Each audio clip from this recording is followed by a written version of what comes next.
Good morning, guys. We're going to continue talking about our industrialization period. We're going to talk about a name that was given the industrial period called the Gilded Age. The word gilded actually just means that it looks good on the outside, but when you scratch the surface or look below, you find something that is inferior, right? So, for example, you can have a ring or a piece of jewelry that looks like it's gold, but when I scratch the surface below it is some type of other metal. It's not gold. It's not real gold. That would be gilded, right? And so we're talking about a time period where we have all of this industrialization going on and all of this change happening in our cities. And there's some downside to it. Now, our economy's booming. Things are going great for the American economy. But what we're going to look at are some of the problems that came along with that industrialization period. All right. So we're going to talk about what the industrial age or what the Gilded Age actually is. All right. So the Gilded Age is a time period between 1870. Remember, that's during Reconstruction after the Civil War up until the early 1900s, right around the turn of the century. Right. So it's late 19th century, early 20th century is what we're talking about when we talk about the Gilded Age. So this is that era following the Civil War. It's an era where the laissez-faire concept is still in effect, right? So remember when we talked about Alexis de Tocqueville, we talked about laissez-faire as the one characteristic that we have pretty much lost as one of his characteristics that allows the United States to be successful.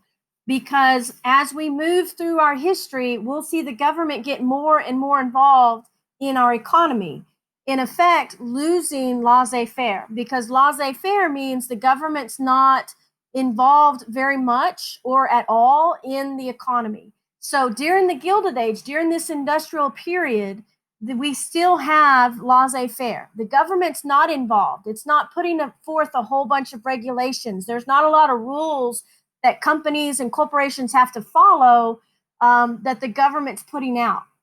So laissez-faire is in effect in the early portion of the Gilded Age or during the Gilded Age. The Gilded Age is known for its corruption because we're going to talk about some of the political corruption that happens during this time period as big business gets so large and powerful that they have the ability to kind of tell the government what it wants, and the government just kind of follows suit, right? So that political corruption that begins to establish itself through this industrialization period as many of our companies and businesses and industries get so large and so powerful that they're really telling the government what to do, right? The government policies during the Gilded Age, of course, favored big business, right? So if you have big business telling the government what to do, obviously any legislation or policies passed by the government are going to favor big business. Also during the Gilded Age, we'll see railroads, the steel industry, the oil industry. These are the three main industries that will dominate the economy and therefore have the most power and domination in our political system. So the tycoons, or those that are in charge of the steel industry, the oil industry, and the railroad industry, are going to be so very powerful that they can tell government officials what to do. Or they pay government officials off to do what they need them to do in regards to policies and legislation. Another big part of the Gilded Age is what we call social Darwinism. Social Darwinism is the same idea of your science Darwinism, where you have the survival of the fittest. So as a species begins to assimilate to its atmosphere, it changes.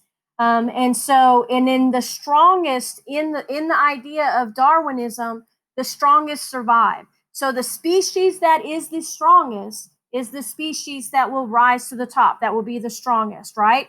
So you take that philosophy and you apply it to our social system or our society. And so in this case, you end up with what's called social Darwinism, the idea of the survival of the fittest. The strong will rise to the top of our society. They will become the wealthy. The weak will be those that are considered at the bottom of our society. Those will be the weakest portion. They will be the poor in our society. All right. So, and remember, the American society, our society is divided up by finances. All right. So we have our upper class, our middle class, and our lower class. And so the middle class is the class that you want to grow the most, but at this time period is actually the smallest. Your lower class, those are your working class. Those are the ones that, in this instance, in the Gilded Age, that's the poor. Those are the workers that are just getting by, making it day to day. And then, of course, the very top is the elite, and that's your very wealthy. And that's usually the smallest percentage of your population, which we're going to see is a problem as we move through the Gilded Age. All right, so these are some major characteristics of the Gilded Age, and we'll talk more about them as we move through the information, okay? So first off, why do we call it the Gilded Age? Well, like we said earlier, gilded just means that it looks good on the outside, but underneath there's some trouble that's happening. So gilded is anything that's overlaid with gold or silver in order to give it the appearance of being more beautiful or valuable than it actually is. So it's anything that appears to be something it is not. So when you apply the word gilded to our society during this time period, during this industrial period, it looks great from the outside. I mean, oh my gosh, our economy is booming. So if you're looking at the US from the outside, you think, oh my gosh, this country is on fire. It's doing everything right. The economy's great. They're just absolutely booming. And so you look at it from the outside and yeah, it looks great. But when you start to look in the cities and you start to look at some of the societal issues and you start to look at some of the corruption within the government, you start to see that, oh, it's not as great as it seems. And so the term gilded just means it looks good or you have the appearance of something more valuable than it really is, right? And so an author by the name of Mark Twain, you should know Mark Twain. He's the one who wrote Huckleberry Finn. He wrote many of the novels of that time period, with especially Huckleberry Finn, Tom Sawyer, and the Tom Sawyer Adventures. So he was really, really well known during that time period. He wrote a book or novel called The Gilded Age. So in 1873, he writes a novel called The Gilded Age, and it's all about the rampant political corruption that's going on in DC. So it's a fictional novel, which means that it's not based on a true story. It doesn't have real people as the characters. So it's a fictional novel, and it has a railroad baron. And baron just means someone that's in control of that industry, all right? Someone who's very wealthy in that industry. So he's a railroad baron. And then we have a U.S. senator. So those are your two main characters in the book. And they engage in a scheme. And basically, the senator is getting paid off. And it's this scheme to develop certain types of legislation and laws that favor the railroad industry, that help the railroad industry, right? So those are your main characters that you'll see in the novel. And then the novel just kind of shows, kind of walks through this corruption that's happening. Now, like we said, this is a fictional novel. So he's not calling out anybody in particular. For example, he doesn't go after someone like Andrew Carnegie or John D. Rockefeller and name them by name in the book. He makes up a fictional character to represent what these folks are doing, right? And so he wants to shine a light on the issue, but he doesn't necessarily want to call out someone individually, right? So he uses fiction and he uses these characters to send the message that these things are happening. We have to start paying attention to the things that are happening. And so he's trying to tell people that these times sound amazing and glorious, but beneath the surface, we are riddled with corruption and scandal, and these things are happening, and we need to pay attention to them, right? So he's using this fictional novel called The Gilded Age to draw attention to that corruption. And so because the novel really draws attention to the corruption, historians use the name of that novel, The Gilded Age, as a term that describes the industrial period, right? After the Civil War, this growth that we're seeing in our industries, right? And so you can see in the pictures, you have the book at the top. Okay, so we have the Gilded Age up here that was written by Mark Twain. This gentleman right here, this picture that you see, this is Mark Twain. In the middle here, this is the wealthy. All right, so remember, what we're going to start seeing is a distinct difference in our society between those that have and those that have not. All right, in our middle class, we have a middle class, but it's almost non-existent. And we'll talk about why that's going to end up being a problem for us during this period. But if you see in the middle here, you have your industrialists. So the gentleman right here with the gray beard in the very middle, that's Andrew Carnegie. Next to him is John D. Rockefeller. So these are some of the industrialists. These are some of the men that are the most powerful during the industrial period because they control the steel industry and they control the railroad industry. And those are some of the men that are the most powerful men in the entire country, right? And you can tell by the way they're dressed that they are wealthy. They have the top hats. They have the long coats. You can see that they have their vest on with their tie. They have their watches. You can see on this gentleman right here, you can see his chain that leads to his pocket watch that goes into his vest. That was another way of showing your status by being able to have that type of thing as part of your person or your garments. And then, of course, the picture at the bottom, hopefully you'll notice that the majority of the people in the photograph are very, very young. So a big problem that we have that we're going to end up facing with the Gilded Age is that children are the ones that are doing a lot of the work in the factories. They don't have to pay children as much as a grown man. And a lot of the machinery, children could get their hands into that machinery easier than an adult. And that was another reason that many of them were hired. But you can tell if you compare the way these gentlemen are dressed to the way these youngsters are dressed, you can tell there's a big difference. These are workers. You can tell by their hats, by their clothing. These are workers. These are the wealthy. All right. So there you can tell already that there's a big difference in the distribution of wealth going on within our society during the industrial period. Now, some factors that we want to look at that allow for the industrial age to happen. You probably heard these in world geography, hopefully, right? But these are what we call our factors of production. In other words, we need these things. If we didn't have these things, we would not have been successful.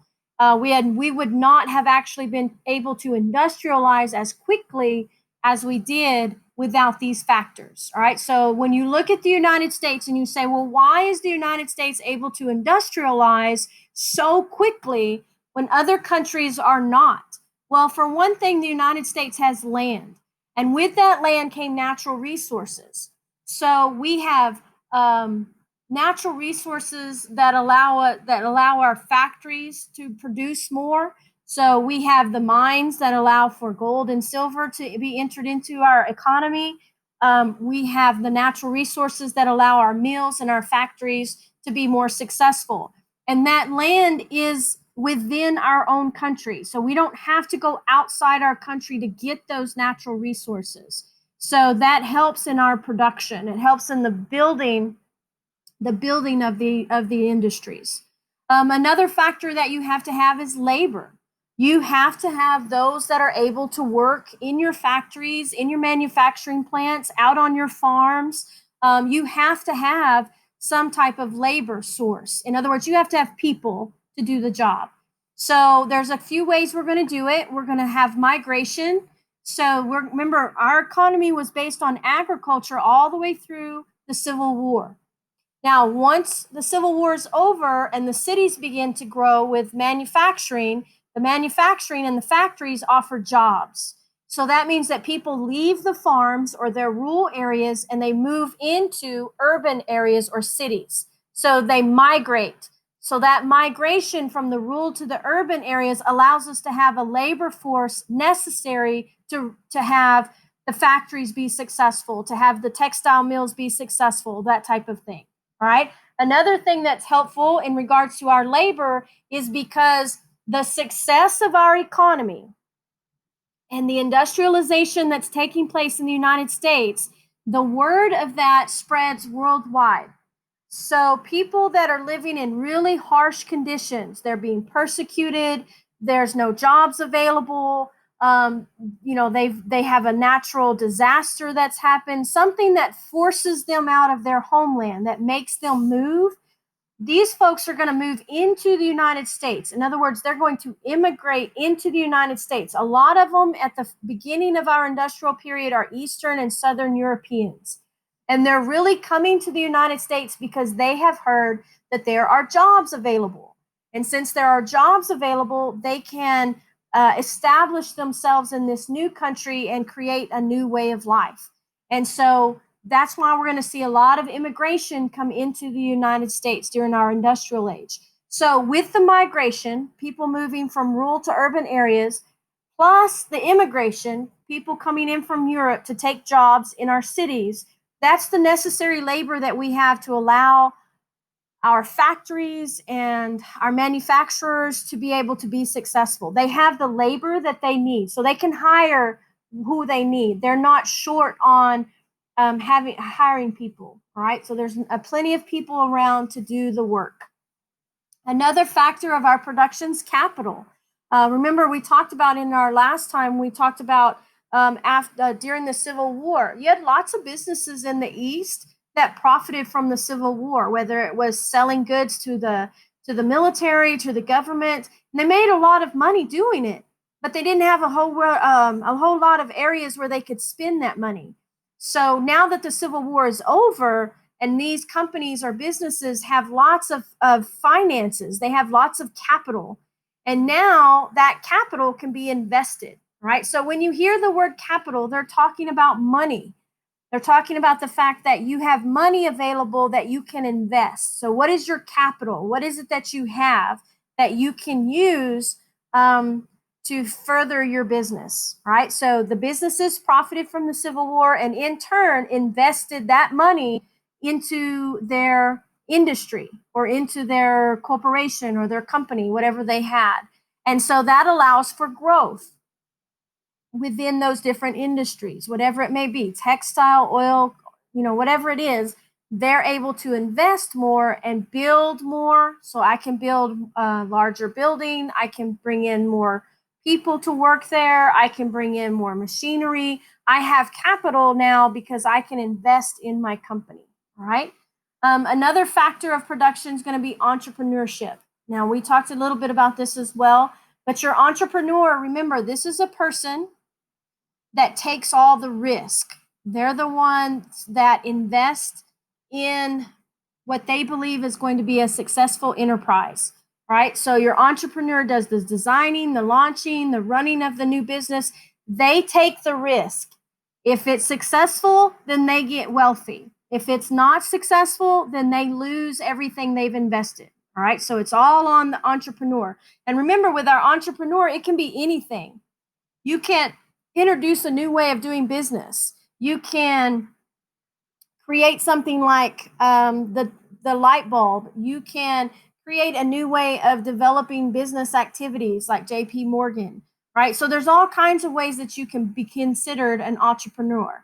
Modern day entrepreneurs, Bill Gates, Estee Lauder. There's lots of different entrepreneurs, people that invest in something or take a risk, and then that becomes very successful for them, right? So during our time period that we're talking about now, you're looking at Andrew Carnegie, John D. Rockefeller, Thomas Edison, JP Morgan. All of these guys would be considered entrepreneurs. Now, they're entrepreneurs in all kinds of different facets, but they're the ones that are going to take the risk, invest the money, and whether they're going to be successful or not successful just depends on them and the product that they put forth. Okay. And then the last factor of production is going to be the federal government. Does the federal government help industrialization or does it hinder industrialization? Well, in our case, it helps. because it helped the industrialization process by passing tariffs. You guys remember what a tariff is? Okay, a tariff is a tax on goods that are being imported into a country. All right, so for example, if we buy goods from China and we bring them into the country to sell them in the United States, there's a tariff that's placed on those products. Now, the reason that you would place a tariff on those products is if they're being made cheaper in a foreign country and you have the same product being produced in the United States, when that one comes in from the foreign country and they go onto the shelves at the market, then what happens is the foreign good is bought and the American made good is not, because the American made good is going to be more expensive. So the consumer is going to buy the cheaper of the two. So to even the playing field, foreign goods have to pay a tax to the US government to be allowed to bring their their products into the United States. So once they bring their product into the United States, they have to pay that extra tax. Now, once they pay that tax, the cost of their product goes up. So now their product and the American made product are basically going to cost the same. And the consumer decides which one that they want, not based solely on the price of it. All right. So this way you protect US industry from the foreign imports. Okay. And the federal government also financed the railroad. Remember, we were talking about our settlement west? The US government gave tax breaks to the railroad. They gave land to the railroad. They allowed the land to be sold by the railroad. So the railroad actually made money off of land that was given to them by the US government. So the US government supported the expansion of the railroad because they believed that it was so very important for the railroad to connect our country. And it did. It connected us socially, it connected us economically. And so the federal government helped in that industrialization process. All right. So you put all 5 of these together now. These are what we call our factors of production. America has all of these, right? We have all 5 of them. Now, some countries only have 1 or 2. So that means that their industrialization process is going to be slower. It doesn't mean they won't industrialize, just means that they're going to get there a little bit slower. The United States is blessed in the fact that it has all of them. So now the United States is able to say, okay, we have the land, the labor, we have the capital, we have the entrepreneurs, and we have the government support. So now we are going to be able to industrialize much, much quicker than other countries might. Okay, does that make sense to you guys? I hope so. Okay, so like if we were in a classroom, I would seriously ask for some feedback on these factors of production. All right, so hopefully they make sense. If you have questions, make sure that you ask them, okay? All right, so let's look at the politics. We know that the Gilded Age is considered to be a politically corrupt time period, right? So when you look at the politics, that political corruption, you are always, guys, when you hear the phrase Gilded Age, you are immediately going to think political corruption, right? It looks good on the outside, but it's corrupt underneath, okay? With the political corruption, you have big business basically telling the government what to do. You have laissez-faire, which is hands-off. Remember, hands-off government. The government's not involved. They're hands-off. So big business kind of has free reign about what they're doing and how they do things. So there's no regulations on them. The government doesn't tell them how to treat their employees. It doesn't tell them how long they can work, nothing like that. There's no regulations coming from the US government in regards to how big business handles their business and handles their workers, right? So the politicians were being used by the government, or were using their government positions for their own personal growth, okay? Now, if we were in class and I was able to see you, I would ask you guys if you knew who this person was right here, okay? And then some of you would and some of you would not, and that would be okay. But what we have is in the political cartoon, And we're going to do a whole bunch of political cartoons, especially for this time period, right? So it's important that we can kind of break them down and figure out what they mean. So with this one, this individual, if you didn't recognize him, okay, because hopefully you're going to start to be able to recognize him the more you see him in photographs and videos and that type of thing. But if you didn't recognize him, you could look at his collar right here, and his collar tells you that this is John D. Rockefeller. All right, so John D. Rockefeller is the industrialist that controls the oil industry in the United States. He's the owner of the Standard Oil Company. And the Standard Oil Company is the biggest oil company in the United States during our industrial process. And then what we would really want to do is be able to kind of break it down for you and be able to see what the meaning of the cartoon is. All right, so we would take it step by step if we were in the classroom. So instead of doing that, I'm just going to show you what we would talk about. But like this, we know it's Rockefeller, right? If we didn't know, you could look into the background, right? So if I look back here, what do these look like to you? These are oil barrels, right? So all of these that you see that are standing back here, these are all oil barrels, which represents the Standard Oil Company that he controls, all right? You can see in his hand, what we have is Congress that's sitting in his hand, and you can see the congressmen that are there. And the fact that he is so big and Congress is so small, it's so small, it fits in the palm of his hand. So what does that tell you about the amount of power that he has? Yeah, it should tell you that he has an immense amount of power. He is more powerful than the government. Okay, so the cartoonist is expressing this view that John D. Rockefeller has more power than Congress does, that he actually is telling or controlling what Congress does, right? And so the cartoonist wants us to know that Rockefeller has this much power. And you can see in the background, the Capitol building has been made into a refinery, right? And you can see the refinery all around it.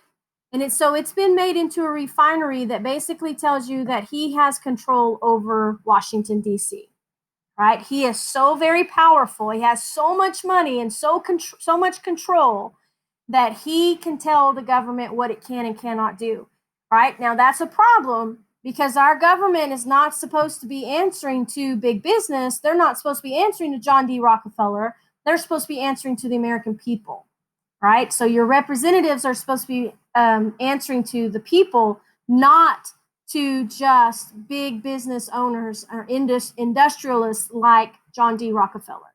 Okay, so I hope kind of that makes a little bit of sense for you with the cartoon, right? Okay, now we talked a little bit about one of the factors of production being the immigration. So we're going to start to see some new immigrants coming into the United States as we continue through industrialization, right? So about the 1880s, we have about 500,000 immigrants flooding into the United States. Most of our immigrants are going to come through Ellis Island. So you can see this first picture right here, this little drawing. Ellis Island, this is Ellis Island. Okay, actually Ellis Island is right behind her, the Statue of Liberty. But you would, your ship would come in through the New York Harbor. You would dock at Ellis Island, and then once you were in Ellis Island, you would go through a process, right? So a lot of people think, oh, the immigrants just docked and they got off the ship and walked into the United States. No, that's not exactly how it works. You come in through Ellis Island. So when you come through Ellis Island, you were checked. So you can see these two gentlemen here are checking the immigrants as they come in. So they're off the ship and they're on the island itself. Now they're stand in line and they get a medical check. So they check them. If they think that they have any type of medical issue, they're sent to the infirmary or the hospital that's on Ellis Island. And if they believe that they have a disease that is a disease that can be passed on, they will not be allowed into the United States, right? So there was a process that you had to go through. You had to fill out paperwork. You had to explain who you were, where you were coming from, that you weren't an anarchist, that you weren't there to try to overthrow the government. They would ask you those types of questions as you would be processed through Ellis Island. Now, on the other side of the country, we do have immigrants coming in, especially from Asia. Remember, with the railroads, a big part of those that helped in the building of the tracks for the railroads were the Chinese. And so a lot of our Chinese are going to come through what's called Angel Island. And that is the same process. You still have to go through the process like Ellis Island, but you're going to end up in California. In Ellis Island, an immigrant goes through the process, ends up in New York. Angel Island, they go through the process there, and they would end up in California, right? So we have all these new immigrants that are flooding into America. Many of them are Italians and Jews that are trying to flee what's happening in Europe. There's some political upheaval. There's a famine in some areas. The Jews are being persecuted by the Russians and the Germans and some other European nations, and so they are also fleeing that persecution. So we have all kinds of different immigrants, most of them coming in from Europe that are going to come through the Ellis Island. Now, the immigrants that are going to come in are going to assimilate. Guys, remember that word? Remember, we talked about assimilation with Native Americans. It was forced assimilation. With the immigrants that are coming in, you have an assimilation where they want to be a part of this new country. So, and to be a part of this new country, they want to embrace the social norms, the language, the history of the United States, because they want to be considered American. And so they don't want to be considered Italian. They want to be considered American. And so they are going to embrace the American way of life. They're going to learn English. They're going to learn about American history. They're going to begin to do the social norms, things that are socially acceptable in the United States, those types of things. They want to learn all of that and begin to assimilate into mainstream America. Now, to help them do that, you had some groups that became or developed to help the immigrants with their assimilation process.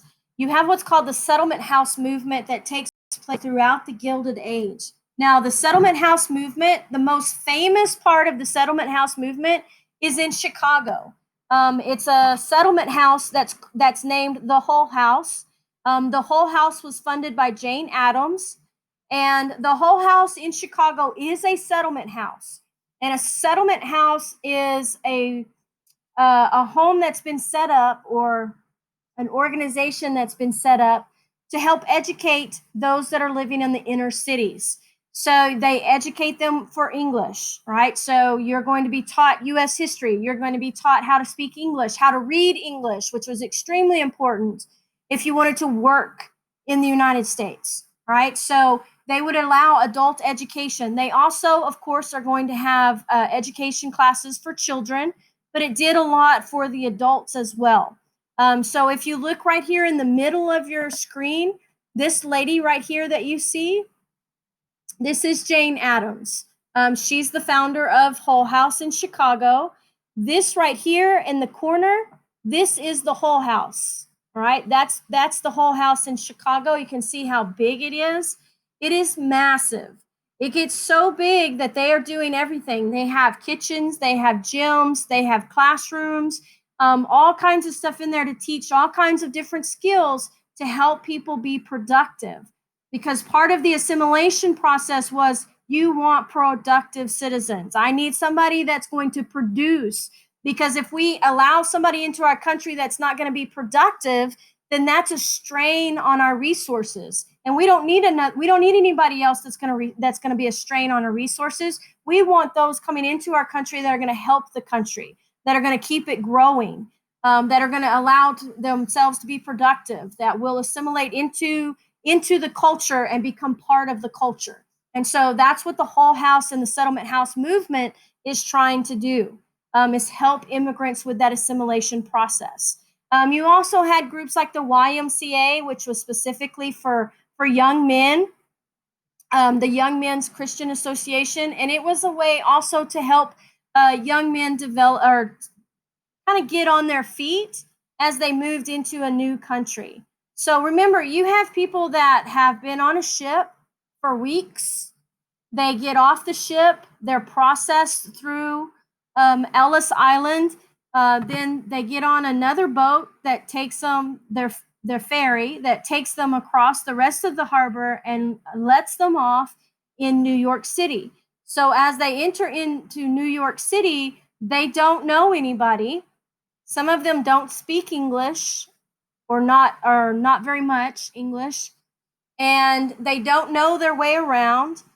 They don't have any idea where they're supposed to go. And so the Hull House in Chicago and those that settlement houses in New York, the YMCA, those kind of places helped them kind of get on their feet and figure out what their next step was. So the YMCA, I know today when you look at the YMCA, it's just about working out or going to play basketball or volleyball or something like that in their gyms. The YMCA was initially there to help young men kind of get their footing and then send them out to be able to go get jobs. So it would help them with education. Again, speaking English was extremely important. And so they would have classes and so forth, kind of like your settlement houses do. But they specified with young men, and a lot of your immigrants were young men that were coming into this new country to build a new life and establish their families here. And so the YMCA was a way for them to kind of establish themselves. Sometimes it was as simple as you got off the ferry, came into New York City, go into the YMCA. They would give you, you'd have the chance to take a bath, you'd have a chance to get some sleep, and then you'd be able to get a meal, and then you were on your way. And it's not a place that you just sat and stayed day after day after day. So it's a place for you to kind of stop, get your footing, and then move on. And these types of organizations like the YMCA and the settlement houses, they're part of a philosophy called social gospel. And the social gospel is this idea that churches needed to help the poor. And so it didn't matter what kind of church, but if you were a member of a church, your job through this idea of social gospel, part of what you needed to do as a good Christian was to be able to help the poor. And so these organizations were established because of the social gospel, because they did believe they needed to help.